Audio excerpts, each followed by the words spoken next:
جن سے محبت ہو ان کو پابند نہیں بنایا جاتا۔ محبت اگر سچی ہے تو وہ خود ہی پابند ہو جائیں گے۔ محبت کسی وجہ سے یا کسی مقصد کے لیے نہیں کی جاتی، مگر یہ جب ہو جاتی ہے تو زندگی کا مقصد اور جینے کی وجہ بن جاتی ہے۔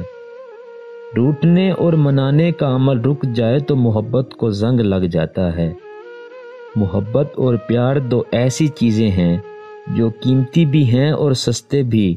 اگر مل جائیں تو سستے اور نہ ملیں تو قیمتی۔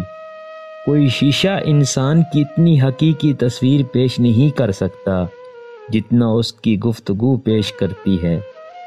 عورت سے سچی محبت تو بس اس کا شوہر ہی کر سکتا ہے، کوئی غیر مرد نہیں۔ جب کسی سے محبت کی جائے تو اس سے مقابلہ نہیں کیا جا سکتا۔ کسی کو پا لینا محبت نہیں بلکہ کسی کے دل میں جگہ بنا لینا محبت ہے۔ عزت مہنگی چیز ہے، اس لیے کسی صورت اپنے معیار کو گرنے نہ دیں۔ جہاں سے سیکھا جائے وہاں چالاکی کا مظاہرہ کرنا گستاخی اور بے ادبی ہے۔ وہ لوگ بڑے بد نصیب ہوتے ہیں جن کی وجہ سے کسی انسان کو دنیا سے نفرت ہو جائے۔ جس شخص کو تم سے سچی محبت ہوگی وہ تم کو فضول اور ناجائز کاموں سے روکے گا۔